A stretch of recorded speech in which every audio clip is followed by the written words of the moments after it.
ওইদিন আমরা আমি প্রথম ক্লাসে ওইটাকে নেগেটিভ বলেছিলাম ঢালাও ভাবে, যে ভ্যালুগুলা নেগেটিভ হবে। আসলে ভ্যালুগুলা নেগেটিভ পজিটিভ ডিপেন্ডস করবে তার পজিশনের উপরে, পজিশনের সাইনটা কেমন দেওয়া আছে। আমরা স্ট্যান্ডার্ড যে ম্যাট্রিক্সটা পড়েছিলাম সেই ম্যাট্রিক্স হচ্ছে এরকম একটা মেম্বারের।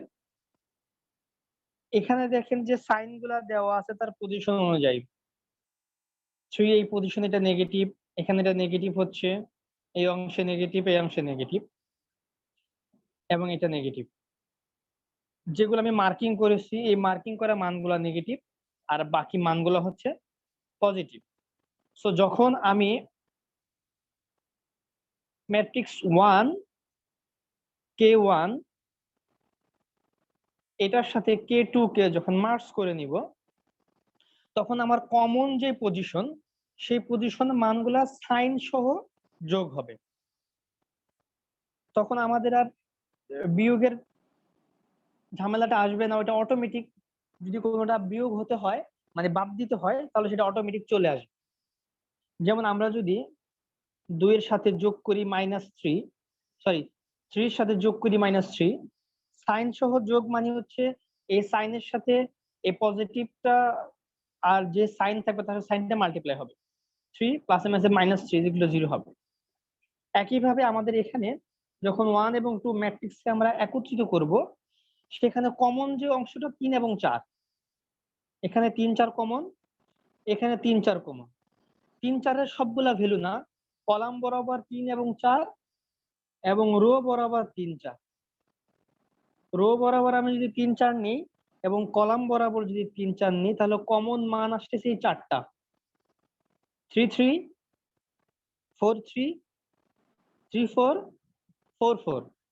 এই মানটা হচ্ছে 3 4 3 3, 3 নাম্বার কলামের 3 নাম্বার রো, আর এই অংশটা হচ্ছে 4 3, 4 নাম্বার কলামে 3 নাম্বার রো। এই মানগুলো আমি এখানে যখন কমন হবে, অর্থাৎ আমার পরের যে ম্যাট্রিক্স সেখানেও 3 3 আছে, এই 3 3 যে মান তার সাথে প্রথম ম্যাট্রিক্সের 3 3 সাইন সহকারে যোগ হবে। তাহলে এই অংশ আছে 0.375, এখানে 0.185, এই দুটা যোগ হলো। পরের যেটা 3 4 মানে 4 3 মাইনাস 0.75, আর এখানে 4 3 আছে আমাদের পজিটিভ 0.375। তাহলে সাইন সহ যদি আমি যোগ করি, প্রথমটা থাকবে -0.75, তার সাথে যোগ হবে এই মানটা পজিটিভ 0.375। তখন এটা ক্যালকুলেশন করলে এটা পজিটিভ আসবে 0.375 আর 0.75 নেগেটিভ। এইভাবে ক্যালকুলেশন করে যে মানগুলো আসবে কমন ম্যাট্রিক্সে, এই চারটা মান কমন হবে, সেই চারটা মান আমাদের এখানে থাকবে, আর বাকি মানের কোনো পরিবর্তন হবে না, কারণ যেখানে ওখানে কোনো মার্জ নাই।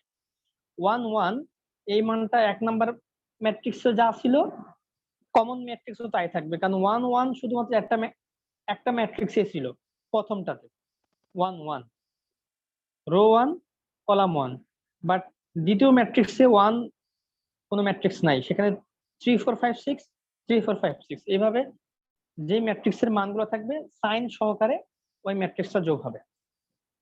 আর এটা কি নতুন চ্যাপ্টার না ওই না, আগে নতুন যে চ্যাপ্টার না। ম্যাট্রিক্স? হ্যাঁ, এর আগে যে ম্যাট্রিক্সে আমরা নেগেটিভ বলেছিলাম সেখানে ঢালাও ভাবে, কারণ কোথাও নেগেটিভ সাইন থাকে, কোথাও পজিটিভ সাইন থাকে। তো আসলে জিনিসটা হবে সাইন সহকারে যোগ। তাহলে যদি নেগেটিভও থাকে আমার কোনো জায়গার মান, তাহলে সেটা প্লাসে মাইনাসে মাইনাস হয়ে যাবে, ওইটা অটোমেটিক বিয়োগ হয়ে যাবে। আমি যদি স্যার সাইন এখানে যে সহ নেগেটিভ গুলো আছে স্যার, এটা নেগেটিভ গুলো হওয়ার কারণটা কি স্যার? নেগেটিভ গুলো, যে আমরা ম্যাট্রিক্সের যে প্রমাণটা দেখাইছিলাম প্রথম ম্যাট্রিক্সে, এই ম্যাট্রিক্সটা কিভাবে আসলো বিমের জন্য এবং ট্রাস মেম্বারের জন্য, দুইটার জন্য দুই রকম স্ট্যান্ডার্ড ম্যাট্রিক্স ছিল। ওই ম্যাট্রিক্সের প্রমাণের সময় এই সাইনগুলা তার সাথে চলে আসছে অটোমেটিক। একটা ছিল আমাদের এল স্কয়ার এম স্কয়ার, মনে আছে? ওটা ছিল ট্রাসের জন্য, আর বিমের জন্য হচ্ছে এটা। অর্থাৎ ট্রাসে শুধু এক্সিয়াল ফোর্স থাকবে আর বিমে আমাদের এক্সেল ফোর্স প্লাস শেয়ার দুইটাই থাকবে। এটাকে আমরা যদি প্রমাণ করি তাহলে প্রমাণ যে ম্যাট্রিক্সটা আমাদের, এটা একটা সূত্র বলতে পারেন আপনারা, স্টিফনেস ম্যাট্রিক্সের সূত্র। এই সূত্রটা হলো, এটা বিমের জন্য, আর আমাদের হচ্ছে যেটা ট্রাস মেম্বারস, তো সেটার জন্য হচ্ছে ওই এল স্কোয়ার এম স্কোয়ার, সেখানেও কোথাও কোথাও প্লাস ছিল, কোথাও মাইনাস ছিল। ওই সাইনটা আমাদের সূত্র প্রমাণের সাথে চলে আসবে, সেই সাইনটা সহ আমরা যোগ করব। তাহলে যদি কোথাও বিয়োগ করতে হয় সেটা অটোমেটিক প্লাসে মাইনাসে মাইনাস করে বিয়োগ হয়ে যাবে। এখন আমরা আমাদের গত ক্লাসে আমরা কোথায় শেষ করেছিলাম, স্লোপ ডিফ্লেকশন মেথড পড়াচ্ছিলাম, সেটা মনে হয় শুধুমাত্র আমি বিম বিম পড়িয়েছি, মানে হচ্ছে আমাদের ফ্রেম স্ট্রাকচার পড়াই নেই যতটুকু আমার মনে পড়ে। আপনারা কি ক্লাস শেষে দেখছেন, পড়াশোনা একটু করছেন ওই বিষয়ে?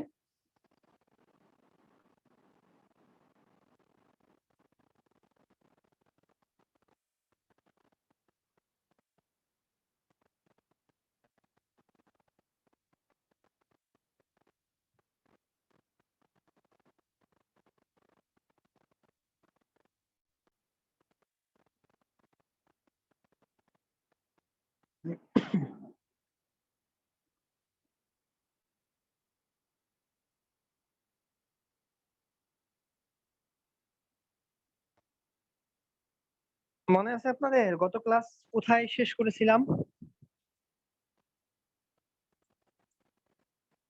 হ্যালো, আপনারা শুনতে পাচ্ছেন আমাকে? প্রথম হ্যাঁ অঙ্কটা করেছিলেন স্যার।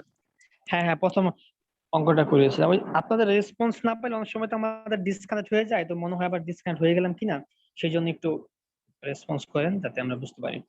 তাহলে প্রথম অঙ্কটা করিয়েছিলাম, সেটা হচ্ছিল আমাদের বিম স্ট্রাকচার, অর্থাৎ একটা কন্টিনিউয়াস স্প্যান যদি দুইটার বেশি সাপোর্ট থাকে, হ্যাঁ দুইয়ের অধিক সাপোর্ট, সরি তিনের অধিক সাপোর্ট, বা দুই বা দুইয়ের অধিক স্প্যান, সেটাকে আমরা কন্টিনিউয়াস স্প্যান বলি বা কন্টিনিউয়াস বিম বলি। এটা করেছিলাম। এখন আমরা হচ্ছে একটা ফ্রেম স্ট্রাকচার দেখব।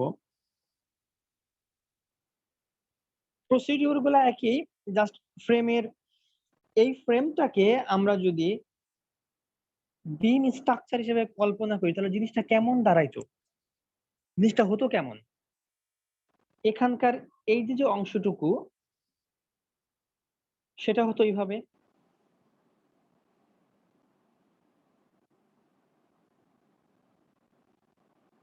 আর যদি ফিক্স থাকে তাহলে ফিক্স এইভাবে। আর এই অংশটুকু যেটা আরেকটা লেগ আছে এখানে, এটা, সেটা হতো এরকম।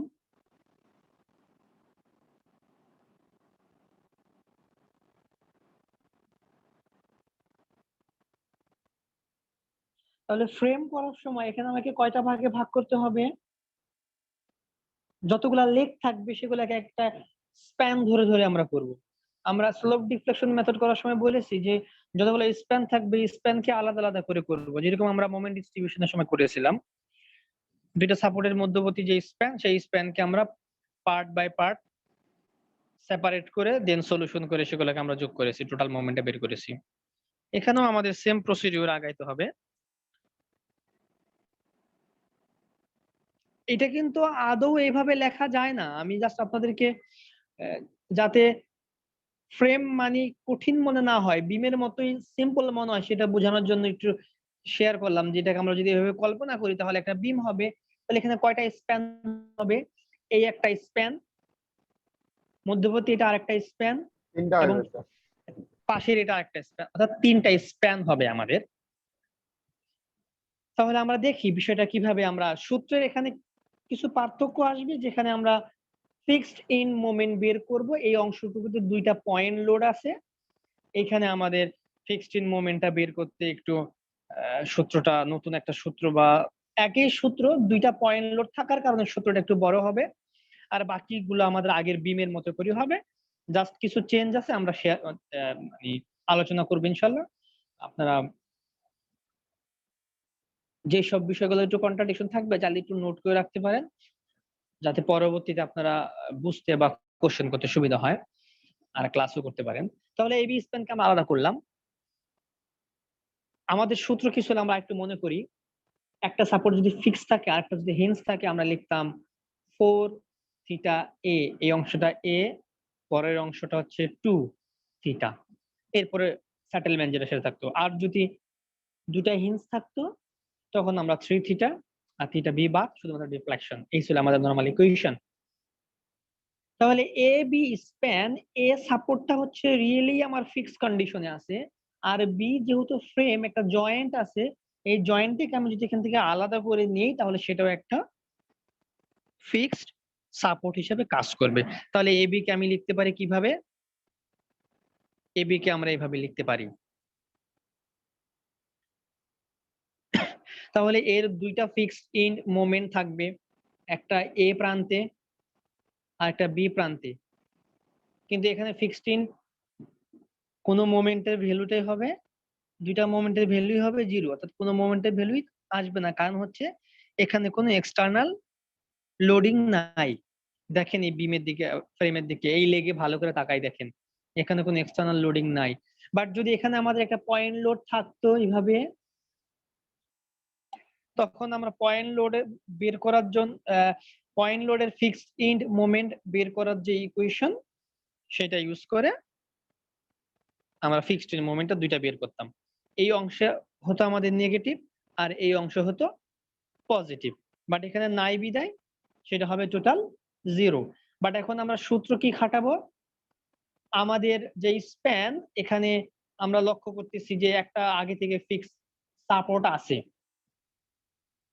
তো আগে থেকে যদি ফিক্স সাপোর্ট থাকে আর এটা কেটে ফেললে তো সে এমনিতে ফিক্স সাপোর্ট হবে, তাহলে আমাদের কন্ডিশন কি হবে, 4 থিটা এ প্লাস 2 থিটা বি। আমরা বলেছি যে আমরা যে প্রান্ত থেকে কাজ শুরু করি নিয়ার ইন্ড সেটা হবে বাই স্টার্টিং ইন্ডে 4 থিটা হবে, থিটা মিন্স রোটেশন, এবং ফার ইন্ডে 2 হবে, minus 6 del by L plus fixed in moment. এখানে আমরা ভ্যালুগুলা ইনপুট দিব যে কি কি ভ্যালু আছে।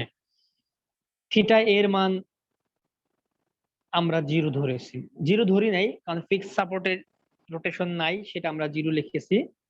থিটা বি আমরা জানি না কারণ ওটা কিন্তু ফিক্স সাপোর্ট না, ওখানে একটা মেম্বারের জয়েন্ট ছিল, সেটা ডিফ্লেক্ট হতে পারে, তার রোটেশন থাকতে পারে। থাকলে কেমন হতে পারে, এটার আমরা টেন্টেটিভ যদি ডায়াগ্রাম ড্র করি তাহলে এখান থেকে রোটেশনটা এরকম হতে পারে,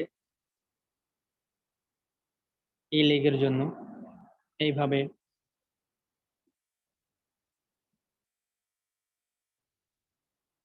এটা আসতে পারে হয়তো এইরকম, এখান থেকে এই লেগটা এরকম করে ডিফ্লেকশন হতে পারে, এই অংশটুকু বটম হতে পারে, আবার এটা এইভাবে হতে পারে, এটা অ্যানালাইসিসের উপর ডিপেন্ডস করবে।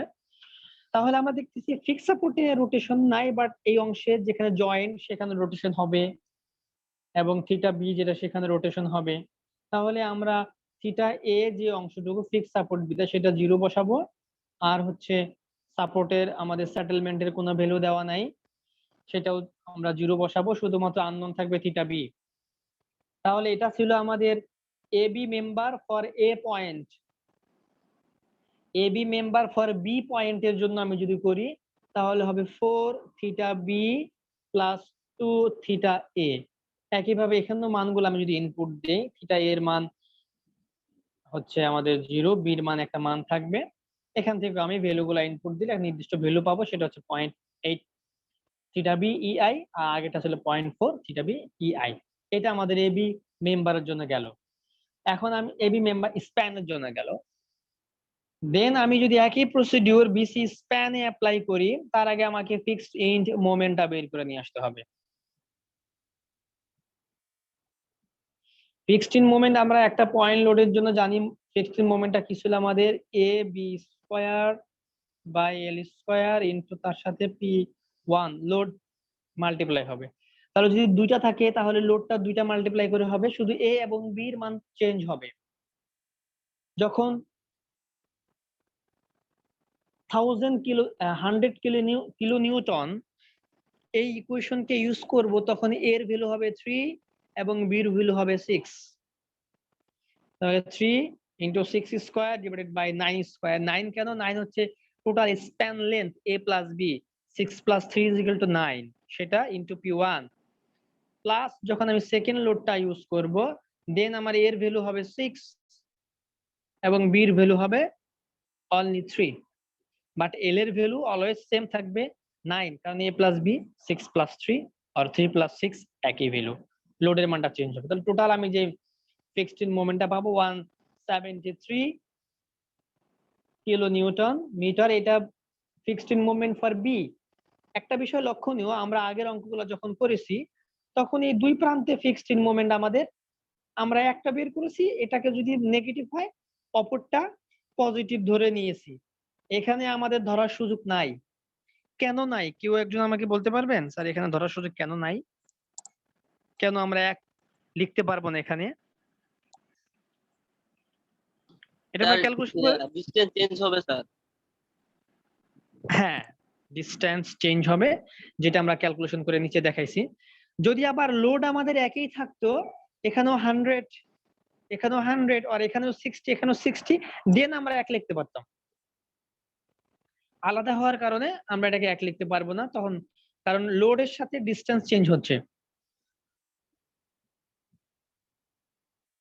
কারণ আমি যখন বি প্রান্তে থেকে সি প্রান্তে থেকে ফিক্সড মোমেন্ট নিব তাহলে এই 100 কিপ লোডের জন্য তখন এ হবে 6 বি হবে 3 বাট প্রথমটার জন্য বি সাপোর্ট থেকে নেওয়ার সময় এ ছিল 3 বি ছিল 6 যেহেতু এর উপরে স্কয়ার আছে 3 স্কয়ার হবে 9 বা 6 স্কয়ার 36 সেজন্য মানের অনেক চেঞ্জ পরিবর্তন আসবে চেঞ্জ হবে ভেরিয়েশন হবে এজন্য আমরা আলাদা আলাদা করে দুইটা বের করব এই ভুলটা যাতে আপনাদের না হয় অনেকে আমরা পরীক্ষার সময় উৎসুক হয়ে মনে করি যে তো প্রত্যেকবার এরকম করে এসছি আমরা ডানে ভাবে এক মোমেন্ট হয় শুধুমাত্র মানটা পজিটিভের জায়গায় নেগেটিভ হয় আর নেগেটিভের জায়গায় পজিটিভ হয় তাহলে আমরা এটাকে ওইভাবে লিখে দেই এটা খেয়াল করবেন এটা করলে ভুল হবে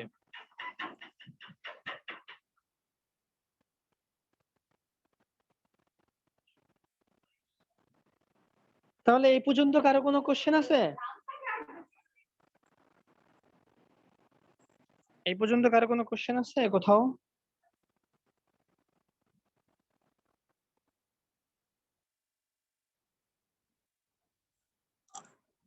না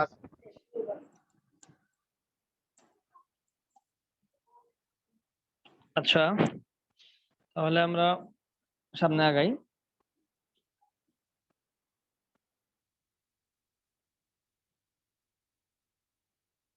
বিসি যে মেম্বার বি পয়েন্টে ফিক্স আমাদের কারণ আমরা কেটে নিয়েছি বাট সি পয়েন্টে কিন্তু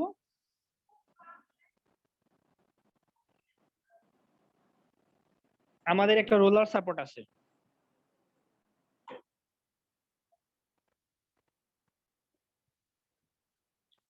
তার আমি বি অংশে যখন যাব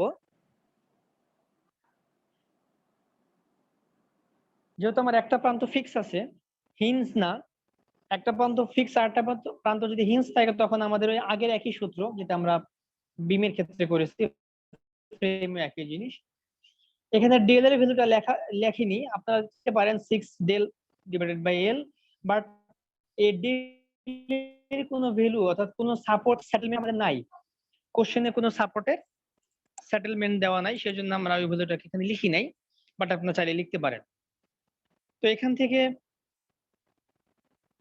আমরা বি এবং সি দুইটার ভ্যালুই থেকে যাবে জিরো লিখতে পারবো না কারণ হচ্ছে বি আদতে ফিক্স সাপোর্ট ছিল না সেখানে রোটেশন থাকবে কারণ এটা একটা জয়েন্ট আর সি তে দেওয়া আছে একটা রোলার সাপোর্ট তাহলে সি তেও রোটেশন থাকবে তাহলে এখানে থিটা বি এবং থিটা সি দুইটা ভ্যালুই থাকবে তার সাথে ফিক্সড ইন মোমেন্টটাও যোগ করব সাইন সহ যেহেতু এই মানটা নেগেটিভ তাহলে প্লাস আর মাইনাস মিলে মাইনাস সেই ভ্যালুটা আমরা এখানে ইনপুট দিয়েছি দেন হচ্ছে বিসি মেম্বারের সি পয়েন্টে একই ইকুয়েশন হবে শুধুমাত্র 2 এবং 4 এটা চেঞ্জ হবে যখন আমরা সি পয়েন্টে বিসি মেম্বার করব 4 theta C plus 2 theta B হবে আর যোগ হবে ফিক্সড ইন মোমেন্ট যেহেতু বি প্রান্ত সেটা রাইট পাশে আছে রাইটে থাকার কারণে সেটার ফিক্সড ইন মোমেন্টের সাইনটা পজিটিভ হবে পজিটিভ আর পজিটিভ মিলে পজিটিভ এখানেও থিটা বি এবং থিটা সি দুইটা আমাদের আননোন ভ্যালু দুইটাকে আমরা এভাবে রাখবো দেন আমি সিডি স্প্যানে যাব। ও, শেয়ার চলে গেছে।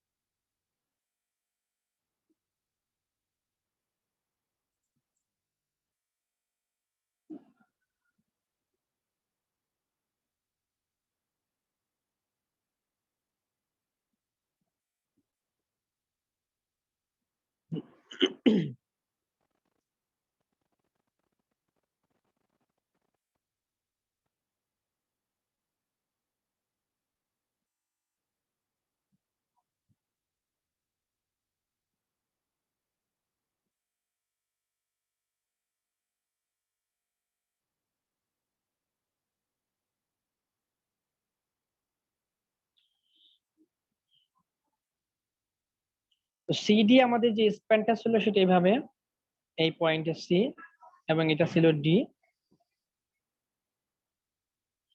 সি প্রান্তটা আমরা ওখান থেকে এটাকে কেটে আলাদা করব, যেহেতু সি অংশটা রোলার হিঞ্জ সাপোর্ট ছিল, সেই হিঞ্জের লেফটে আমরা কেটে যদি তাকে আলাদা করি, এবং ডি তে অলরেডি একটা সাপোর্ট আছে যেটা হচ্ছে রোলার, তাহলে এখানে দুইটাই কিন্তু রোলার।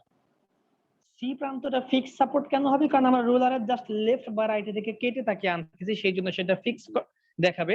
বাট আদতে ওটা ছিল রোলার, তাহলে এখানে আমাদের দুইটাই হচ্ছে রোলার। দুইটা রোলারের জন্য ইকুয়েশন আমরা জানি যে যেই প্রান্তে বের করব সেই প্রান্তে 3 থিটা সি হবে। যদি সি প্রান্তে বের করি, আচ্ছা তার সাথে ডেল থাকবে। ডেলের ভ্যালু যেহেতু আমাদের এখানে ডেলের কোনো ভ্যালু নাই, এবং ফিক্সড এন্ড মোমেন্টের কোনো ভ্যালু থাকবে না, কারণ এই মেম্বারে কোনো লোড নাই। এটাকে আমরা ক্লকওয়াইজ ঘোরায় সোজা করে করেছি। এটাকে আপনারা উল্টা করেও আঁকতে পারেন, অর্থাৎ যদি কেউ সি প্রান্ত এইদিকে রাখেন এবং ডি প্রান্ত এই পাশে নেন, তাদের কোনো সমস্যা নেই। তবে আমরা মেম্বারকে যখন কোনো মেম্বার থাকে এভাবে ফ্রেম বা ইনক্লাইন কোনো মেম্বার, সেটাকে আমরা ক্লকওয়াইজ রোটেশন করি, ক্লকওয়াইজ ঘুরে মেম্বারটাকে কাজ করি। যেমন এই মেম্বারও যদি আমরা এসিডি বিম ড্র করি এ এবং বি, তাহলে এটাকে করার সময় আমরা যখন সোজা করে মানে হরাইজন্টাল করে অভ্যস্ত আমরা, তখন এটাকে এভাবে এ বি করি, এ প্রান্তে বি এখানে। বাট যদি এটাকে আমি ইনক্লাইন রেখেও করতে চাই, তা তো সমস্যা নেই, আমরা এসিডি বিম এভাবে ড্র করতে পারি। এই মেম্বারটাকে আপনারা ইনক্লাইন রাখলেও কোনো ইনক্লাইন মানে যে পজিশনে সে অরিজিনালি ছিল ভার্টিক্যালি, সি ছিল এই অংশে এবং ডি ছিল এই অংশে, সেটা রেখেও আপনারা কাজ করতে পারেন। কিন্তু কল্পনা করতে হবে এটাকে আমি ক্লকওয়াইজ রোটেশন করে নিচ্ছি, তাহলে এই প্রান্তটা এদিকে চলে আসবে, এটা কিন্তু নিচে চলে আসবে, দেন এরকম শেপ হবে। হরাইজন্টাল করে নিলে আমাদের জন্য ক্যালকুলেশন বা বুঝতে সুবিধা হয়, কারণ আমরা যদি হরাইজন্টাল করে অভ্যস্ত। তাহলে এখানে আমি ভ্যালুগুলো যদি ইনপুট দেই, থিটা সির মানে আননোন থাকবে। এখন আমাকে ইকুইলিব্রিয়াম কন্ডিশন সেট আপ করতে হবে। ইকুইলিব্রিয়াম কন্ডিশন আমরা কোথায় সেট আপ করতে পারি? বি জয়েন্টে। বি জয়েন্টে জয়েন্টটা কেমন ছিল? এরকম এ বি সি। তাহলে বি জয়েন্টে বি এ যেটা, অর্থাৎ M B at A B member plus M B at BC member, এই অংশটা এবং এই অংশটুকু যোগ করলে হবে 0 ইকুইলিব্রিয়াম কন্ডিশনের জন্য। সেটা যদি আমরা করি, তাহলে এখান থেকে আমরা একটা ইকুয়েশন পাবো। দেখেন বিমের সময় আমরা নর্মালি এই ইকুয়েশন সলভ করলে একটা আননোনকে পেয়ে যেতাম, বাট এখানে আমরা পাই নাই, কারণ আমাদের এম এ বি সেখানে একটা আননোন, বি শুধুমাত্র, বাট এম বি সি তে আমাদের এখানে দুইটা আননোন, বি এবং সি। এ বি তে এ প্রান্তের রোটেশন 0, শুধু B unknown, but B C তে বি রোটেশন আছে, সি রোটেশন আছে, দুইটা আননোন, বি একটা সি একটা, তাহলে এই একটা ইকুয়েশন দাঁড়ালো আমাদের। দেন আমরা আরেকটা ইকুইলিব্রিয়াম কন্ডিশন সেট করবো সি পয়েন্টে, কারণ সি তে যেখানে ফিক্স সাপোর্ট থাকবে, আমাদের দুইটা পয়েন্টের জয়েন্ট থাকবে এবং রোলার থাকবে, সেখানে রোটেশন বা মোমেন্ট, রোটেশন যেটা আমরা সেটাকে মানে মোমেন্ট যেটা আছে টোটাল, ওটাকে আমরা 0 লিখতে পারি। এর আগে আমরা মোমেন্ট ডিস্ট্রিবিউশন যখন করেছি, দেখেছি যে ইন্টারনাল যে হিঞ্জ থাকে, সেই হিঞ্জে আমাদের মোমেন্ট থাকে, বাট ডাইনে বামে পজিটিভ নেগেটিভ একই মোমেন্ট, ওটাকে ইকুইলিব্রিয়াম কন্ডিশন করে ব্যালেন্স করে। তাহলে সি জয়েন টাইম একটা ইকুইলিব্রিয়াম কন্ডিশন সেটআপ করব, সেটা হচ্ছে বিসি এবং সিডি। এখানে আমি একটা ইকুয়েশন পাবো, সেখানে আমাদের আননোন থাকবে বি এবং সি। এই 1 এবং 2 নাম্বার দুইটা আননোন, এখানে বি আননোন সি আননোন, এখানে বি আননোন সি আননোন। এই দুইটাকে আমি যখন সলভ করব, আমরা যেমন সলভ করে অভ্যস্ত, x plus y is equal to যদি 10 হয় এবং x মাইনাস ওয়াই বা 10x into 2y 5x plus 3y is equal to যদি 30 হয়, এখান থেকে আমরা দুইটাকে যেমন একটা দ্বারা মাল্টিপ্লাই করে সেম করে সলভ করে x এবং y এর ভ্যালু বের করি, এখানেও ঠিক একই ভাবে সলভ করলে আমরা x এবং y এর ভ্যালু পেয়ে যাব। x এবং y মানে হচ্ছে থিটা বি এবং থিটা সি। থিটা বি এবং থিটা সি এর মানগুলো যদি আমি প্রিভিয়াস বিভিন্ন ইকুয়েশনে ইনপুট দেই, তাহলে এক এক করে আমি সবগুলা মোমেন্ট পেয়ে যাব। M A, M B, M C, M D প্রত্যেকটা মোমেন্ট পেয়ে যাব। আর মোমেন্ট গুলা যদি পাই, তাহলে এর ডায়াগ্রামটা হবে এরকম। এখন প্রত্যেক অংশের মোমেন্ট আছে, মেম্বার গুলাতে আলাদা, মেম্বার গুলাকে আমি আলাদা আলাদা করে নিব, করে সেখানকার মোমেন্ট নিয়ে আমি ওখান থেকে ফোর্স বের করব, সেই ফোর্স বের করে শেয়ার ফোর্স এবং বেন্ডিং মোমেন্ট ডায়াগ্রাম করব। এখানে রিঅ্যাকশন কিভাবে নিব আমরা? রিঅ্যাকশন তো ইকুইলিব্রিয়াম ইকুয়েশন তিনটা, summation of x is equal to 0, summation of y is equal to 0 এবং summation of moment is equal to 0। এই তিনটা ইকুয়েশন করে তিনটা মেম্বারের জন্য আমি প্রত্যেকটা শেয়ার এবং মোমেন্ট পেয়ে গেলাম, শেয়ার এবং রিঅ্যাকশন পেয়ে যাব, এখান থেকে আমি এসিডি বিএমডি ড্র করে ফেলতে পারবো। এটাকে যদি আমি এসিডি ড্র করি, তাহলে বিষয়টা এরকম হবে। এটা হবে তার এসএফডি এবং এটা হবে বিএম।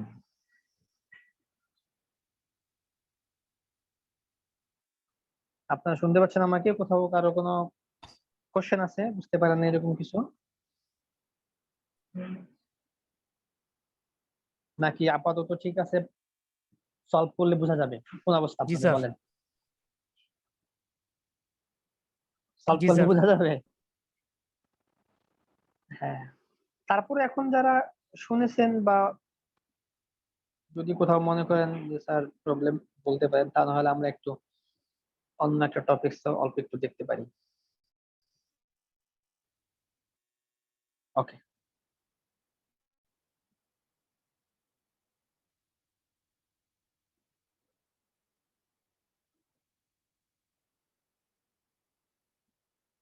এটা থেকে আমাদের মানে স্লোপ ডিফ্লেকশন শেষ হবে।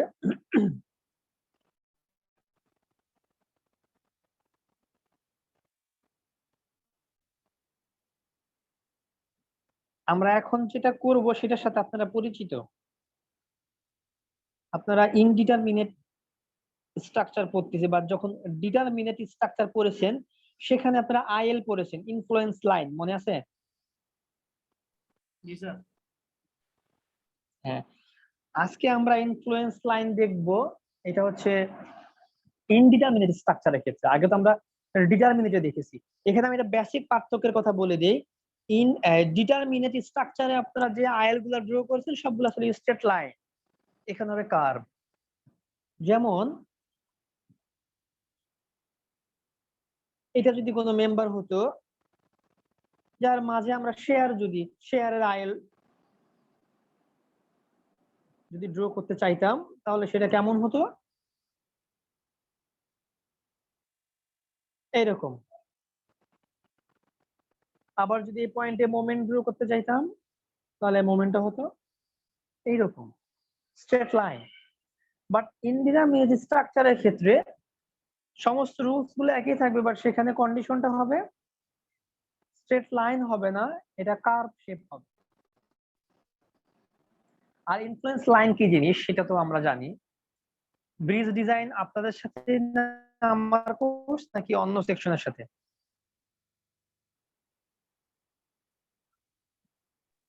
অন্য আপনাদের সাথে না ব্রিজ না ডিজাইন? স্যার, আমাদের সাথে না। আমাদের সাথে ওপেন চ্যানেল ফ্লো আর হলো আচ্ছা, তাহলে ওটা structure 5 3। এর সাথে। হ্যাঁ, ওই সময় আমরা আইএল ওনাদের আলাদা করে পড়াইছি। আইএলটা হচ্ছে, এটার ফুল মিনিং হচ্ছে ইনফ্লুয়েন্স লাইন। অর্থাৎ যে কোনো একটা মেম্বার বা স্ট্রাকচারের উপরে ওয়ান কিপ বলাটা অ্যাকচুয়াল হয় না, ওয়ান ইউনিট লোড, অর্থাৎ সেটা ওয়ান কিপ হতে পারে, 1 পাউন্ড হতে পারে, 1 কিলো নিউটন হতে পারে, 1 কেজি হতে পারে, অর্থাৎ ইউনিট লোড থাকবে, যেটা আমরা সচরাচর অভ্যস্ত 1 কিপ ইউজ করি বা 1 কিলো নিউটন ইউজ করে অভ্যস্ত, সেই জন্য আমরা 1 কিপ বলার সময় 1 কিপ বলে ফেলি। অ্যাকচুয়ালি সংখ্যাটা হবে 1 ইউনিট লোড। 1 ইউনিট লোড যদি তার উপর আমি অ্যাপ্লাই করি এবং সেই লোডটা যদি বিভিন্ন পয়েন্টে মুভ করে, তাহলে স্ট্রাকচার ওই লোডের সাপেক্ষে তার রেসপন্সটা কেমন হবে, ওই রেসপন্সটাকে যদি আমরা একটা ডায়াগ্রাম আকারে ড্র করি, সেটাকে আমরা বলি আইএল ডায়াগ্রাম। আমরা কিভাবে ড্র করি? গ্রাফ পেপারে, যেমন x plus y is equal to 3, এর গ্রাফ যদি আমরা ড্র করি তাহলে আমরা লিখবো y is equal to 3 minus x, তখন x এর মান 0 বসালে y ইজ ইকুয়াল টু 3, তাহলে x0 এই পয়েন্টে, 3 হচ্ছে এখানে, দেন x এর মান 1 বসাবো, y এর মান 2, সেটা একটু নিচে নামাতে হবে। এরকম পয়েন্ট বের করি, পরে পয়েন্ট গুলাকে যোগ করলে আমরা একটা স্ট্রেট লাইন বা গ্রাফ পাই। আইএল জিনিসটা ওইরকম, অর্থাৎ অর্ডিনেট কে যোগ করলে যে লাইনটা পাবো সেটাকে আমরা বলি ইনফ্লুয়েন্স লাইন। অর্থাৎ অ্যাক্টিভ লোড যদি আমি কোনো স্ট্রাকচারের উপরে দেই এবং সেটা যদি এক পয়েন্ট থেকে আরেক পয়েন্টে মুভ করি, মুভ করার ফলে স্ট্রাকচার, এটা আপনারা সহজেই বুঝতেছেন, অ্যাক্টিভ লোড যদি এখানে থাকে তাহলে এ পয়েন্ট, বি পয়েন্ট এবং সি পয়েন্টে যে রিঅ্যাকশন হবে সেটাকে আমি যদি এই পয়েন্টে না দিয়ে বি পয়েন্টে অ্যাপ্লাই করি, তাহলে কিন্তু একই রকম আসবে না, ভেরিয়েশন আসবে। এই ভেরিয়েশনটাকে যদি আমি কোনো লাইন আকারে, বিভিন্ন পয়েন্ট হয়, পয়েন্ট গুলাকে যোগ করলে যে লাইনটা পাবো, ওই লাইনটাকে বলবো ইনফ্লুয়েন্স লাইন। আপনারা কি, আমি কি বুঝাইতে পারছি আপনাদের, মানে বুঝতে পারছেন আপনারা বিষয়টা, মেইন জিনিসটা কি? স্যার তা বুঝতে নাহলে পারিনি আমি, স্যার। আচ্ছা তাহলে আমি হোয়াইট বোর্ড শেয়ার দিই।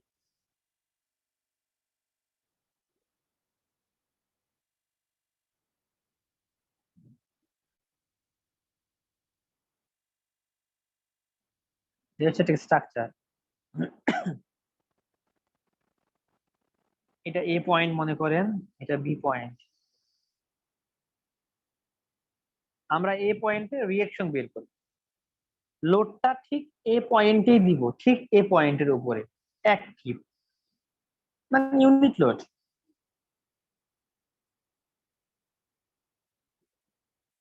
তাহলে আমাকে বলেন যে কি আর এর মান কত হবে যদি অ্যাক্টিভ লোড এ পয়েন্টে থাকে? একটিভই হবে স্যার। অ্যাক্টিভে হবে।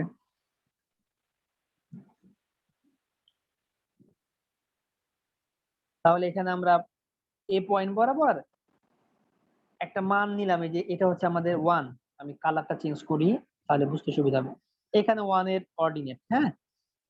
দেন এই স্প্যানটা মনে করেন যে 10 ফিট লম্বা, আমি যদি এখান থেকে 1 ফিট দূরত্বে নেই, এই অ্যাক্টিভ লোডটাই মুভ করে 1 ফিট দূরত্বে দিলাম, এখন আর এর মান কত হবে? এক ফিট গেলে তো স্যার তখন এখানে আমাদের ক্যালকুলেশন করতে হবে, আমি এই পয়েন্টে মোমেন্ট নিব, এই পয়েন্টে মোমেন্ট নিলে 1 ইন্টু 1, কারণ 1 কিপ লোড 1 ডিস্টেন্স, আর এটা হচ্ছে আর বি, তাহলে minus R B into 10 is equal to 0, তাহলে আর বির মান হবে কত? 1/10, মানে কি 0.1। আর বি যদি 0.1 হয়, আর এ কত হবে? 0.9। অথবা আপনারা এ পয়েন্টে মোমেন্ট না নিয়ে বি পয়েন্টে মোমেন্ট নেন, ওই 0.9ই আসবে। তাহলে 0.9 কি একের থেকে একটু নিচে হবে না? এটা ছিল আমাদের 1, তাহলে এই পয়েন্ট হচ্ছে 1, তাহলে এই পয়েন্ট বরাবর এখানে 0.9।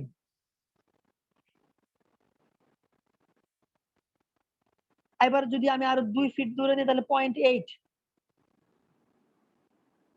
3 ফিট দূরে নিলে 0.7, 4 ফিট এইভাবে করতে করতে যখন আমি ঠিক বি প্রান্তে দিব লোডটা, তাহলে কি 0। এই পয়েন্ট গুলাকে আমি যদি যোগ করে দেই, তাহলে লাইনটা হবে এরকম, এটা স্ট্রেট লাইন হবে। আমি হয়তো আমার এখানে স্ট্রেট হয় নাই, কিন্তু আপনারা ধরে নিবেন এটা স্ট্রেট লাইন, কারণ আমি তো হাত দিয়ে আঁকতেছি। তাহলে এই যে রেসপন্স করলে স্ট্রাকচার, দেখেন যখন বিভিন্ন পয়েন্টের লোডটাকে আমি সরাই নিচ্ছি, এই একই আর এর মান চেঞ্জ হচ্ছে, লোড কিন্তু একই, শুধু ডিসটেন্সের কারণে, অর্থাৎ তাকে সরাই নিচ্ছি, তার রেসপন্স চেঞ্জ হয়ে যাচ্ছে। স্যার ইনফ্লুয়েন্স লাইন আকার অবজেক্টিভ কি স্যার? হ্যাঁ, অবজেক্টিভ বলবো। এইটুকু বুঝছেন কিনা যে তার রেসপন্স চেঞ্জ হচ্ছে। এই যে অর্ডিনেট গুলাকে যোগ করলাম, যোগ করে যে লাইনটা পাবো সেটাকে আমি বলতেছি ইনফ্লুয়েন্স লাইন বা আইএল। এখন আমরা যখন এই আইএল ড্র করতে পারবো এক কিপের জন্য, এই স্ট্রাকচারের উপরে যে কোনো জায়গায় যে কোনো লোড যদি থাকে, তাহলে তার এটা হলো রিঅ্যাকশনের জন্য আইএল। এরকম শেয়ারের জন্য আছে, মোমেন্টের জন্য আছে। আমি এক কিপের জন্য যদি বের করতে পারি, তাহলে সেই ডায়াগ্রামে আমি যদি এখানে আমার বিভিন্ন লোড হয়, 50 কিপ, 100 কিপ, 1000 কিপ, যে কোনো লোড হতে পারে, তখন আমি এই এক কিপের জন্য ডায়াগ্রাম ড্র করলে বাকি লোডের জন্য ইজিলি ক্যালকুলেশন করে সেখানকার রিঅ্যাকশন বের করে ফেলতে পারবো। অত মোমেন্টও নিতে হবে না আমাকে, এত ঝামেলার দিকে যেতে হবে না। ডিরেক্টলি আমি তখন কোথায় কতটুকু লোডিং আছে সেই লোডিংটাকে দিয়ে মাল্টিপ্লাই করি, জাস্ট খুব অল্প সময় শেয়ার বের করে ফেলতে পারবো। মোমেন্টের আইএল করলে মোমেন্ট বের করে ফেলতে পারবো। এটা নরমালি আমাদের ব্রিজ ডিজাইনের ক্ষেত্রে খুব বেশি দরকার হয়। এটা ছাড়া, কারণ যখন লোড এমনি আমরা যখন বিল্ডিং ডিজাইন করি, সেখানে লোড গুলাকে মুভ করে না। লাইভ লোডটাকে আমরা লাইভ লোড ধরি, ডেড লোড ধরি। কিন্তু ব্রিজের উপর দিয়ে যখন কোনো বা ট্রাস যে ব্রিজ, যেমন আমাদের হার্ডিঞ্জ ব্রিজ, ট্রাস ব্রিজ, পদ্মা সেতু হচ্ছে আমাদের, সেটাও কিন্তু ট্রাস যে গার্ডার, ওই গার্ডারের ভিতর দিয়ে রেলওয়ে যাবে, আর তার উপর দিয়ে হচ্ছে স্ল্যাব ডেক, সেখানে ভেহিকেল যাবে। তো ভেহিকেল যখন মুভ করে, এদের একটা নির্দিষ্ট ফরমেশন থাকে। ফরমেশনটা কেমন? একটা ট্রাক মনে করেন, পিছনে একটা চাকা বলতে যে ওয়ান পেয়ার অফ এক্সেল, এখানে যদি আরেকটা এক্সেল হয় এরকম। আর যেগুলো বড় ট্রাক থাকে সেগুলো কি হয়, মাঝে আর একটা এক্সেল থাকে সামনে। তাহলে এই লোডটা কি ব্রিজের উপর দিয়ে কন্টিনিউয়াস এক জায়গায় কখনো থাকতেছে না, সে মুভ করতেছে না। এখান দিয়ে এন্ট্রি করবে, সে শো করে চলে যাবে ব্রিজ দিয়ে, থেমে থাকবে না। তাহলে ওখানে তো স্ল্যাব থাকবে ব্রিজের উপরে, ওই স্ল্যাব আর আমাদের যে বিল্ডিং এর স্ল্যাব একইভাবে ডিজাইন করলে কি হবে? হবে না। কারণ ব্রিজের উপর, স্ল্যাবের উপর দিয়ে আমাদের নর্মাল রেসিডেন্সিয়াল বিল্ডিং বা নর্মাল যে বিল্ডিং গুলো আছে আমাদের, কমার্শিয়াল হোক বা আমাদের যে বিভিন্ন কর্পোরেট বিল্ডিং যেগুলো হয়, সেখানে তো এরকম কোনো মুভ করে না। হ্যাঁ, ফরেন কান্ট্রিতে কিছু বিল্ডিং আছে যেখানে 4 তলা 5 তলা পার্কিং গ্যারেজ, 5 তলায় গিয়ে 10 তলায় গিয়ে পার্কিং গ্যারেজ আছে। তো আপনি ডিরেক্টলি ওটাকে পোর্টস বলে, ওটা বিল্ডিং এর বাইরের একটা অংশ থাকে। যেমন সিঁড়ি দিয়ে আমরা হেঁটে যাই, ওখানে স্টেয়ারের ধাপ থাকে না, স্টেয়ার এরকম পেঁচানো থাকে পোর্টস এর মতো করে, বা র্যাম্প, ওই র্যাম্পের বাইরে চলে যায়, ওইটা আবার আলাদা ডিজাইন আছে। তো যখন আমরা মুভিং লোডের জন্য ডিজাইন করবো, সেখানে আমাদের আইএল অবশ্যই জরুরি। আইএল ছাড়া আমরা তার শেয়ারও বের করতে পারবো না, তার রিঅ্যাকশনও বের করতে পারবো না, মোমেন্টও বের করতে পারবো না, তাকে আমরা ডিজাইনও করতে পারবো না। ওইটার জন্য আমাদের আইএল দরকার হয়। স্যার বিল্ডিং এর ডেড লোড আর ব্রিজের ডেড লোড কি, মানে এগুলো তো চেঞ্জ হবে না?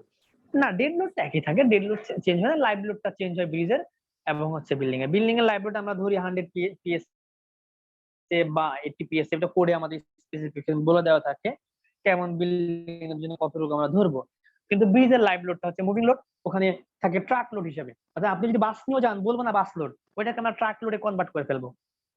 যেমন মনে করেন বললাম, আমার যত টাকা আছে সবগুলাকে আমি ডলারে কনভার্ট করব, তাহলে আপনার যদি 20 লাখ টাকা থাকে, ডলার কি 20 লাখই হবে, কম বা বেশি হবে? অর্থাৎ একটা নির্দিষ্ট ডলারের যে ভ্যালু, ইকুইভ্যালেন্সি, ওইটা দিয়ে আমি টাকাকে ইকুইভ্যালেন্ট করব। এখন যদি আমার কাছে 80 টাকা থাকে বা 84 টাকা থাকে, আমি বলবো $1 আছে আমার কাছে। যদি 40 টাকা থাকে, বলবো $0.5 আছে।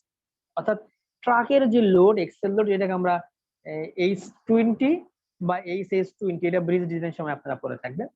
যদি এই কোর্স আমরা কমপ্লিট করে ফেলেন তাহলে আপনারা জানেনই যেখানে কি কি আছে। আমি জানি না আপনারা কমপ্লিট করছেন কিনা। আপনার তো 6B তাই না? 6A sir. হ্যাঁ, তাহলে আরো তো 5B করছেন, তাহলে আপনাদের করার কথা। ব্রিজ করছেন না? Design of concrete structure 1 lab. Concrete structure on G sir, lab করা হয়েছে। হ্যাঁ, সেখানে তো এরকম H20 SS20 লোডিং কন্ডিশন ছিল। তাহলে ব্রিজে কি কি লোড আসে, লাইভ লোডটা। এই হলো আমাদের আইএল। আমরা এখন ইনডিটারমিনেট স্ট্রাকচারের জন্য আইএলটা দেখব। ডিটারমিনেট যদি বুঝে থাকেন, ইনডিটারমিনেট স্ট্রাকচার আইএল কোনো ব্যাপারই না।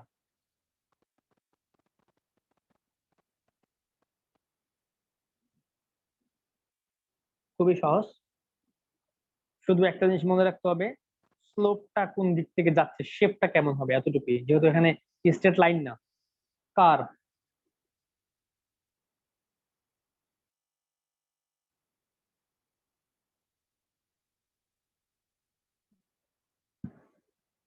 আমি আইএল এর সাথে এখানে এটা যোগ করে দিয়েছি, এই কি বলে এটা, স্টিফনেস মেথডটা, কারণ হচ্ছে ওই যে প্লাস মাইনাসের ব্যাপারটা বোঝানোর জন্য আমি দুইটা পেজ এখান থেকে নিছি বই থেকে, সেটা আমি এখানে ইনক্লুড করছি। এটা আপনারা আবার আইএল মনে করে মাথা খারাপ করার দরকার নেই। তাহলে আমরা একটু কম্পারিজন দেব। প্রথমে ডিটারমিনেট স্ট্রাকচারে আমি যদি আর এ পয়েন্টে করতাম, স্লার দিয়ে করি, ওইভাবে প্রত্যেকটা পয়েন্টে পয়েন্টে লোডটাকে নিয়ে নিয়ে বের করা অনেক ডিফিকাল্ট। এখানে 1 কিপ দিবেন, আবার 1 ফিট দূরে সরাবেন, এইভাবে ক্যালকুলেশন করতে একটা আইএল ড্র করতে আপনার অনেক সময় লেগে যাবে। এই জন্য আমরা আইএল, ওইটাকে বলে অর্ডিনেট মেথড। আমরা অর্ডিনেট মেথডে আইএল ড্র করি না, আমরা আইএল ড্র করি হচ্ছে মুলার বেসলার থিওরি। মুলার বেসলার থিওরি আমাদেরকে কি বলে দেখে আসি। এই হচ্ছে মুলার বেসলার থিওরি। মুলার বেসলার থিওরি বলে, আমি যদি কোনো জায়গায় রিঅ্যাকশনকে বের করতে চাই, অবশ্যই সাপোর্টে হবে। রিঅ্যাকশন সাপোর্টে ছাড়া অন্য কোথাও হবে না। অন্য কোথাও যদি হয় তাহলে সেটা শেয়ার হয়ে যাবে। আমি কোনো সাপোর্টে যদি আইএল বের করতে বলে, ওই সাপোর্টটাকে সোজা উপরের দিকে ধাক্কা দিয়ে তুলে দেব। কতটুকু তুলবো? 1 পর্যন্ত তুলবো, ধাক্কা দিয়ে উপরে তুলে দেবো তাকে।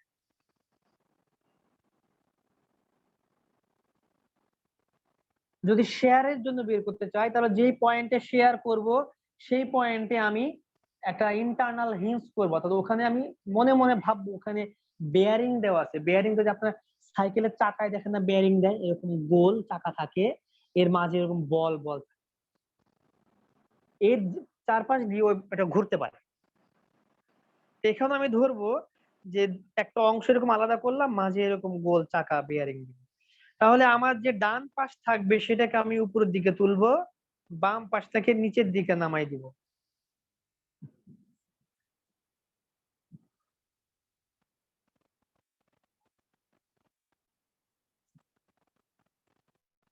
তাহলে আমরা ডান পাশটাকে উপরে তুলবো আর বাম পাশটাকে হচ্ছে নিচে নামাই দেব। এর বাকি অংশটুকু কিভাবে হবে, যদি আরো সাপোর্ট টাপোর্ট থাকে সেটা আমরা দেখবো একটু পরে। এইটুকু শুধু মনে রাখেন, যেখানে শেয়ার নিব, ডান পাশকে উপরে তুলে দেব, বাম পাশকে নিচে নামাই দেব। আর যদি মোমেন্টে যাই আমরা,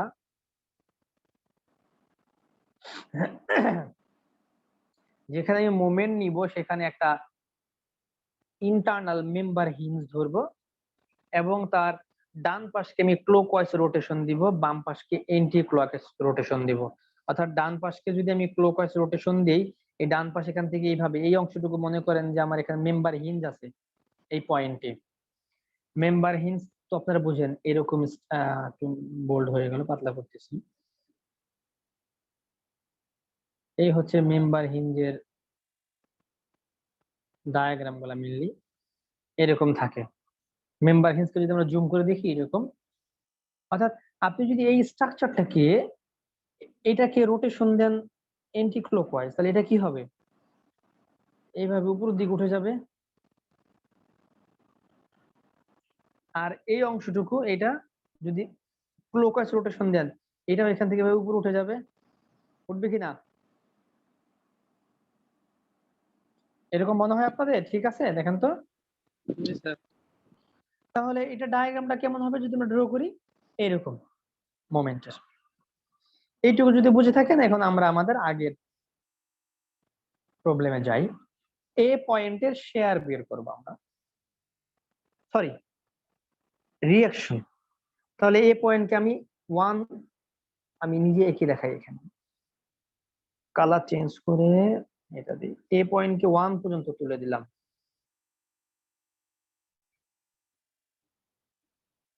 এবং সাপোর্টে হবে মানটা 0, কারণ আমি এ পয়েন্টে যদি রিঅ্যাকশন নেই, বি সাপোর্টে রিঅ্যাকশনের কোনো মানই আসবে না। আমরা দেখেছি এর আগে যখন এই একটা সলিউশন করলাম আমরা, এই পয়েন্টে যদি আমি সরি আইএল বের করতে চাই, তাহলে বি পয়েন্টের মানটা হয় একবারে 0 হয়ে যাচ্ছে। বি পয়েন্ট, এই দেখেন তো অ্যাকচুয়ালি মানটা বি পয়েন্টে 0 হচ্ছে না, মানটা হচ্ছে এ পয়েন্টের রিঅ্যাকশনের মান টোটাল 0 হয়ে যাচ্ছে আমি যদি বি পয়েন্টে রিঅ্যাকশন দেই। কারণ বি পয়েন্টে দিলে ওই মানটা টোটাল বি নিয়ে নিবে, এ কে সে কিছুই দিবে না। যেমন বাজার থেকে আপনি আপনার আব্বুর সাথে গেলেন, সে আপনাকে 2টা চকলেট দিল, কিটক্যাট বা ডেইরি মিল্ক দিল। মনে করেন আপনি ছোট, আপনার ছোট ভাই আরো ছোট, বললো একটা তুই খাবি, একটা তোর ছোট ভাইরে দিবি। তো আপনি দেখলেন যে ছোট ভাই তো চকলেট খায় না বেশি একটা, আপনি একটা খাইলেন, আর একটা ওকে বললেন যে বাবা তো তোরা দিতে বলছিল, তুই চকলেট খাস না, তা ভাই তোরে আমি একটা এই অন্য কিছু দিয়ে দিই, বা মনে করেন আপনার কাছে যা আছে, একটা স্টিকার দিলেন, বা ওকে একটা হচ্ছে কিছু একটা ধরাই দিলে বলছে ওটা আমি খেয়ে ফেলি, আপনি খেয়ে ফেললেন, কারণ আপনি শক্তিশালী, তাই আপনি দুর্বলের উপর অত্যাচার করে ওটা মানে জুলুম, এটা কিন্তু জাস্ট ফান আকারে বলছে, আপনি খেয়ে ফেললেন, ওকে দিলেন না। এখানে ঠিক এরকম, লোডটা যত এ থেকে দূরে চলে যাবে তত বি এর কাছাকাছি আসবে, বি স্ট্রং, বি নিয়ে নিবে, এতে কিছুই দিবে না। তাহলে এই পয়েন্টের মানটা 0 হবে,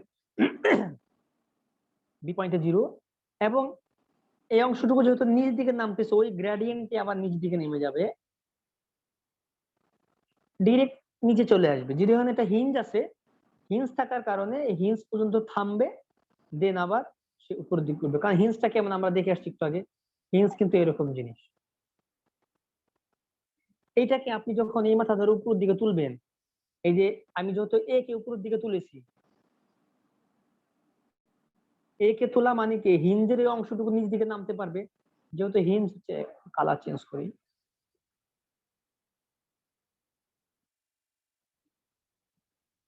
যেহেতু হিঞ্জ হচ্ছে এরকম শেপের, এই মেম্বারটা ফুললে এরকম আছে, এখানে বি সাপোর্ট, একে আমি উপর দিকে তুললে এই প্রান্ত নিচ দিকে নামবে, বাট এর সাথে একটা যেটা আছে সেটা তখন কি হবে, ঝুলে পড়ে যাবে এরকম, এইভাবে সাপোর্টের সাথে আছে। এখন আমি যদি একে নিচ দিকে নামাই ফেলি, এই প্রান্ত থেকে ঝুলে পড়ে যাবে না? কি মনে হয় আপনাদের, ঝুলে পড়ে যাবে না উপর দিকে উঠে যাবে? ভুলে পড়বে তো। হ্যাঁ, ঝুলে পড়লে তখন ডায়াগ্রামটা এরকম হবে, এই অংশটুকু নিচে নেমে যাবে, এটা এই হচ্ছে আইএল। বাট এটা যদি আমরা ইনডিটারমিনেট স্ট্রাকচারের ক্ষেত্রে দেখি, তখন আমাদের এখানে ঝুলে পড়ার কিছু নাই, কারণ এই মেম্বার হিঞ্জ থাকার কারণে সেটা হবে ডিটারমিনেট স্ট্রাকচার। এখান থেকে মেম্বার হিঞ্জটা তুলে নিলেই সেটা ইনডিটারমিনেট হয়ে যাবে। কেন ইনডিটারমিনেট হবে? এখানে 2টা আননোন, এখানে একটা আননোন, এখানে একটা আননোন। তাহলে ইকুইলিব্রিয়াম কন্ডিশন জানি আমরা 3টা আননোন থাকলে বের করতে পারি, এখানে আননোন 4টা, তাহলে এটা হচ্ছে ইনডিটারমিনেট। বাট এই পয়েন্টে এই একই 4টা রিঅ্যাকশন, বাট ইকুইলিব্রিয়াম ইকুয়েশন 3টা, এবং এই মেম্বার হেঞ্জে মোমেন্ট ইজ ইকুয়াল টু 0, এই হলো আরেকটা ইকুয়েশন। তাহলে 4টা ইকুয়েশন, 4টা unknown, it is determinate structure. তাহলে মেম্বার হেঞ্জ তুলে দিই, তাহলে লাইনটা হবে কি, স্ট্রেট লাইন হবে না, কার্ভ হবে। তাহলে কেমন কার্ভ হবে, এটাকে আমি 1 পর্যন্ত তুলবো, দেন নিচ দিকে যাবে, নিচ দিকে যদি যায় সে কিন্তু আর এইভাবে যাবে না, নিচ দিকে যখন যাবে সে, যেহেতু আমি একে উপরের দিকে তুলেছি, নিচে যেতে হলে এবং মানটা আস্তে আস্তে কমবে, তাহলে সেই মানটা আমার ডাউনওয়ার্ড গ্রেডে যাবে, জাস্ট এরকম শেপে যাবে। যেহেতু এর সাথে মিলতে হবে, তাকে সি পয়েন্টে 0 হতে হবে, তাহলে সে সি পয়েন্টের দিকেই যাবে এবং মিলে যাবে। এই ডায়াগ্রামটাকে আমরা বলি হচ্ছে কোয়ান্টিটেটিভ ডায়াগ্রাম, কোয়ালিটেটিভ ডায়াগ্রাম যেখানে ভ্যালু শো করবে না, জাস্ট শেপ কেমন সেটা দেখাবে, কোয়ালিটেটিভ ডায়াগ্রাম। আর কোয়ান্টিটেটিভ হলে সেখানে মান দেখাবে 1 2 3 4, আমরা এখানে শুধু 1 দিব, আমাদের এই মানটা ডায়াগ্রামটা এভাবে এগিয়ে আমরা রেখে দিব। এখানে আমাদের যে ইনডিটারমিনেট স্ট্রাকচারে মেইনলি যে ভ্যালুগুলো চায় সেগুলো হচ্ছে ম্যাক্সিমামই কোয়ালিটেটিভ ডায়াগ্রাম। এখানে ভ্যালু বের করতে হয় না, কারণ এই স্ট্রাকচারে ভ্যালু বের করা অনেক অনেক বেশি ক্যালকুলেশন করতে হয়। এটা আমরা দেখবো একটা সিম্পল ক্যালকুলেশন করে যে কতটুকু ডিফিকাল্ট। ম্যাক্সিমাম এক্সামেও আসলে সেটা কোয়ালিটেটিভ ডায়াগ্রামে আসে, কোয়ান্টিটেটিভ আসে না। তাহলে এখন আমরা যদি শেয়ার বুঝে থাকি, এটা শেয়ার ডায়াগ্রামটা ড্র করি। শেয়ারে কেমন হবে? শেয়ারে আমি যদি ড্র করতে যাই তাহলে একটা প্রান্ত নিচ দিকে যাবে, নিচে সব স্ট্রেট লাইন যাবে না এভাবে, নিচে যদি হয় তাহলে সেটা একটা মতো সব মুছে যায়, এটা এরকম কার্ভ আকারে যাবে। এখন কথা হলো যে স্যার এই কার্ভটা এইভাবে না দিয়ে আমরা তো এই কার্ভটাকে এইভাবে দিতে পারতাম, উল্টা করে। উল্টা করে কেন দিলাম না? কারণ আমাদের রোটেশন দরকার আছে। উল্টা করে যদি এই পয়েন্টে ট্যানজেন্ট নিলে স্ট্রেট লাইন হবে, এর কোনো রোটেশন নাই। বাট যদি আমরা, যেহেতু এটা ফিক্স সাপোর্ট না, ফিক্স সাপোর্ট হলে সেখানে আমি রোটেশন 0, ওটাকে আমি এইভাবে নিতে পারতাম। যেহেতু আমাদের হিঞ্জ সাপোর্ট, তো সেখানে একটা রোটেশন থাকবে, দ্যাটস হোয়াই আমি এটাকে এভাবে নিতে পারবো না। এটাকে রোটেশন দেওয়ার জন্য আমাকে এই শেপে নিতে হবে, এরকম শেপ। তাহলে এই অংশ নিচে, শেয়ারের জন্য বাম পাশ নিচে আর ডান পাশ উপরে। ডান পাশ যদি উপরে হয় এবং শেয়ারের ডান পাশ এবং বাম পাশ এই দুইটা প্যারালাল থাকবে, তো একটা লাইন যদি এইভাবে হয় তার প্যারালাল কি এইভাবে হবে? একটু ভালো করে দেখাই আপনাদের। একটা অংশের প্যারালাল যদি এইরকম এরকম শেপের হয় আর একটা, তার প্যারালাল কি এইটা হবে না এইটা হবে? উপরেরটা না নিচেটা হবে বলেন দেখি আমাকে, কালার চেঞ্জ করে দিয়ে। আর উপরেরটা এই লাল কালারটা, হ্যাঁ উপরেরটাই হবে, রেড লাল কালারটা হবে। তাহলে রেড কালারটা যদি হয় আমরা তাহলে এই অংশে কি লিখবো? এই অংশে উপরের দিকে উঠবে, উঠে এরকম শেপে হবে। এটা কখনোই এরকম শেপের হবে না, তাহলে তো প্যারালাল হলো না। তাহলে এরকম শেপ যদি করি, এখানে সাপোর্ট আছে যেহেতু এই পয়েন্টে, সাপোর্টের মানটা কি হবে? সাপোর্টে 0-তে মিলবে। তাহলে আমি এটা সাপোর্টে মিলে গেল, এভাবে লিখলাম। আমারটা 0-তে মিলে না, এখানে আমি হাত দিয়ে লিখতেছি, তাই 0 দিয়ে যাবে ওইটা। এবং বাকি অংশটুকু সিতে গিয়ে মিলবে, তাই সির সাথে মিলানোর জন্য আমাকে এটাকে এবং এই লাইনগুলা কন্টিনিউয়াস লাইন হবে, ব্রেক লাইন হবে না কখনো। ব্রেক লাইন কেমন? ব্রেক লাইন হচ্ছে মনে করেন আপনি এভাবে আঁকাইলেন, আঁকানোর পরে এটাকে আবার এই লাইন, একই লাইন আবার এইভাবে দিলেন, ওইরকম না। অর্থাৎ একই শেপ যাবে। শেপটা কেমন? এরকম এরকম হয়, কখনো ডিসকন্টিনিউ হবে না, একটা সিকোয়েন্স থাকবে, সিকোয়েন্সের ডিসকন্টিনিউটি আসবে না। তাহলে এই সিকোয়েন্স এটা চলে যাবে সি পয়েন্টে। এটা হলো শেয়ারে। মোমেন্টে যদি করতে চাই তাহলে মোমেন্ট কেমন হবে? মোমেন্ট দেখাইছে আমরা ই পয়েন্টে, ই পয়েন্টে যদি মোমেন্ট নেই তাহলে আমি জানি একটা অংশ উপর, একটা অংশ মানে একটা অংশ ডান, একটা অংশ এভাবে নামবে, অর্থাৎ একটা অংশ রোটেশন দিতে হবে এন্টি ক্লকওয়াইজ আর একটা রোটেশন ক্লকওয়াইজ।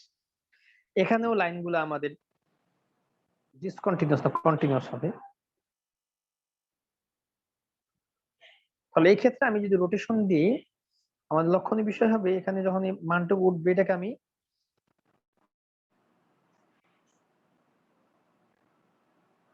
এইভাবে দিব না কখনোই। কেন সেটা বলবো আমি।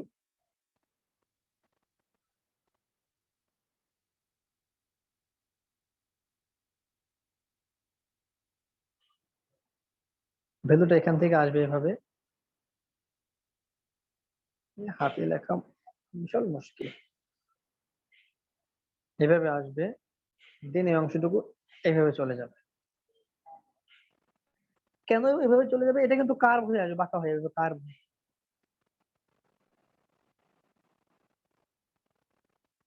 কারণ আমি এই অংশে যদি এভাবে রোটেশন দিই, এই প্রান্ত উপরের দিকে উঠবে। কল্পনা করেন যে এখানে আপনি কেটে ফেলছেন এবং এটা একটা রাবারের বস্তু, একে যদি আপনি এভাবে টানেন তো এই অংশটা কি এভাবে উপর দিকে উঠবে না? এরকম করে ওইরকম শেপ হয় কিনা দেখেন তো।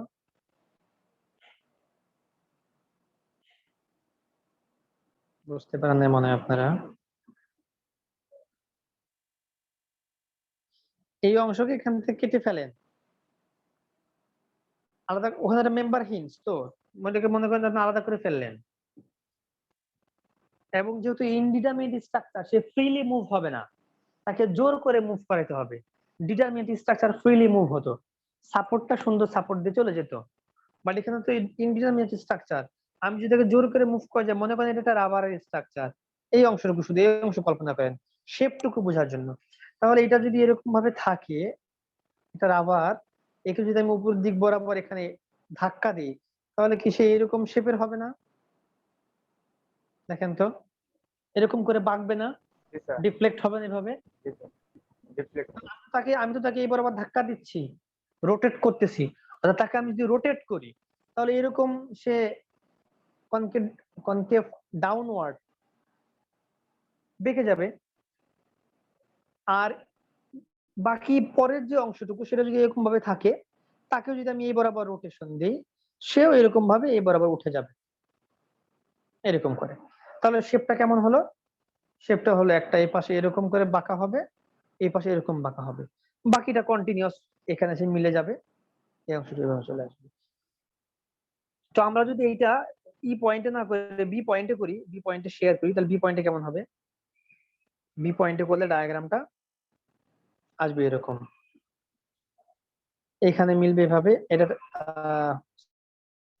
কার্ভ হয়ে যাবে এভাবে, আর এই অংশটুকু এভাবে যাবে।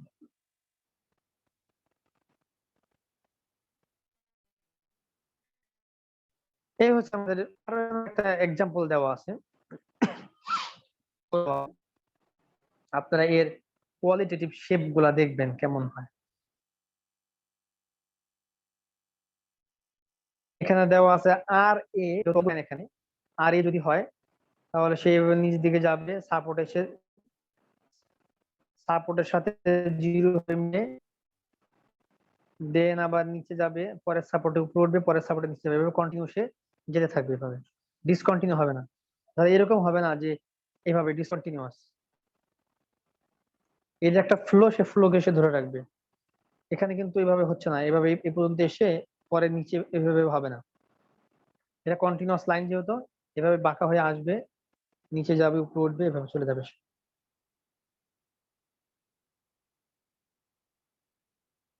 আর বি যদি করি আমরা, আর বি, তাহলে বি প্রান্ত উপরের দিকে উঠবে, এটা এভাবে উপরে উঠবে, কন্টিনিউয়াস চলে যাবে এভাবে। অর্থাৎ এটা আপনারা দেখে প্র্যাকটিস করলে বুঝবেন, এখানে করে দেওয়া আছে শেয়ারের জন্য বিভিন্ন। আর একটা ফ্রেমের জন্য আমরা একটা আইএল দেখবো, ফ্রেমেরটাও ইজি, জাস্ট এরকমই আর কি সবকিছু। স্যার তাইলে আর ভ্যালু আর বার করতে হবে না, শুধু ডায়াগ্রাম আঁকলে হবে।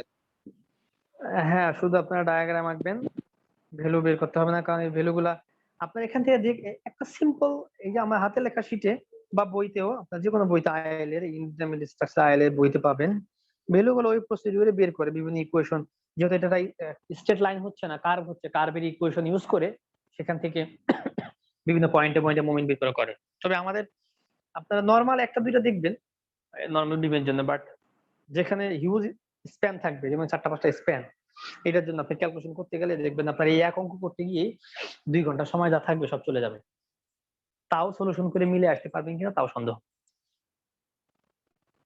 হয়তো অনেকেই পারবেন, কিন্তু অনেকেই পারবেন না, আমি সবার কথা বলতেছি না যে কেউ পারবেন না, ওইভাবে আমি কখনো বলি না, কারণ কেউ পারবে না এরকম কিছু না। পড়ালেখা তো কঠিন জিনিস না, কেউ 2-1 ঘন্টা, 2-4 ঘন্টা, 3 ঘন্টায় একটা লেকচার দেখলে তার ওই লেকচারের বিষয় যেগুলো আয়ত্তে চলে আসে, কিন্তু আপনারা হয়তো দেখার সময় পান না, বা দেখেন না, বা অলসতার কারণে একটু ঢিলামি করেন, সেই জন্য দেখতে পারেন না।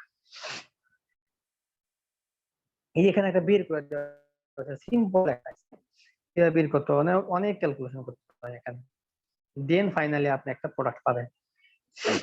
কনজুগেট বিম মেথডে কনজুগেট করে সেটাকে ডিটারমিনেট করে সেখান থেকে মুভমেন্ট বের করে সেকশন ওয়াইজ ক্যালকুলেশন করে করে করে করে এক লেখা দিব স্যার, আমরা যদি বার আমি করতে দেখবো। হবে। জি স্যার জি, আরেকবার বললাম বলেন। শুধু ডাইরেক্ট রেখে দেবো স্যার, এতগুলা বার করে অনেক হ্যাঁ হ্যাঁ, আপনার আপনার শুধু ডায়াগ্রাম আঁকবে, আমি ওখানে কোয়ালিটেটিভ বলে দেবো। কোয়ালিটেটিভ মানে হচ্ছে ভ্যালু বের করতে হবে না, শেপটা ড্র করতে হবে। এখন একটা ফ্রেমে দেখেন, সিলেবাসে যেহেতু আমাদের ফ্রেমও আছে, বিম এবং ফ্রেম, সেজন্য একটা ফ্রেম দেখাচ্ছি। ফ্রেমটা বিমের থেকে অনেক বেশি ইজি। এখানে আমাদের অঙ্কটা ছিল এরকম যে একটা স্প্যানে এরকম একটা ফ্রেম দেওয়া আছে। ফ্রেম তো এরকম না, আমি এঁকে দেখাচ্ছি ফ্রেমটা কেমন ছিল।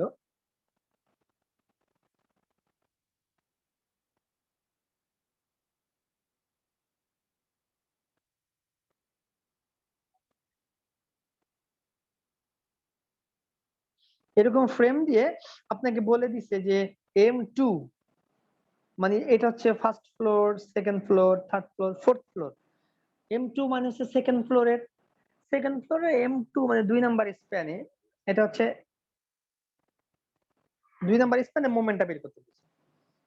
এই যে এখানে MA অথবা যে কোনো বিমে বিম B2 C2, অর্থাৎ B2 যদি হয়, B2 কোনটা হবে, এটা B এবং এইটা 2, এই পয়েন্ট, এবং C2 এটা C, এটা 2।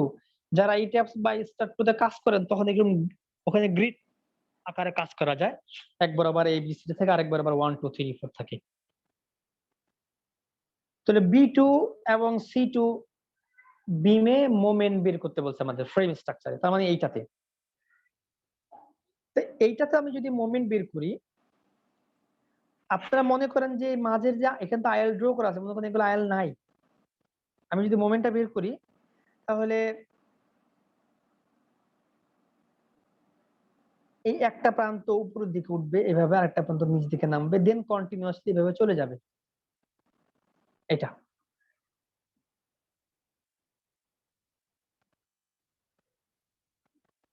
এটা হলো প্রথম স্প্যানের জন্য আমাদের। কালার কি চেঞ্জ করব? দেখা যায় না মনে হয়, কালার চেঞ্জ করি। আরে মোটা হলো কেন তো?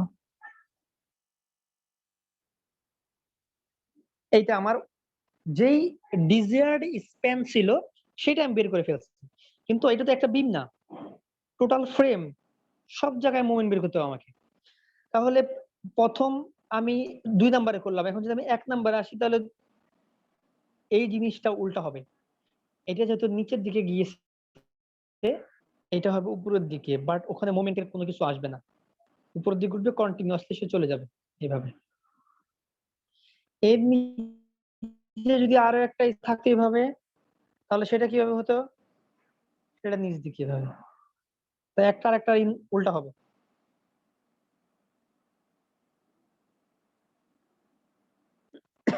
এবং আমি যদি থার্ড ফ্লোরে করতে যাই, তাহলে সেকেন্ড ফ্লোরে যা ছিল, সেকেন্ড ফ্লোর স্লট, এটা প্রথমটা নিচ থেকে শুরু হয়েছে, তাহলে এখানে আমার উপর থেকে শুরু হবে এবং এভাবে নিচ দিয়ে কন্টিনিউয়াস চলে যাবে। দেন আবার ফোর্থ ফ্লোরে তার উল্টাটা হবে। এবং যদি আমি এটা এ তে বের করতে চাই, অর্থাৎ আমাদের ফ্রেমে যে লেগ, সেই লেগে বের করতে চাই,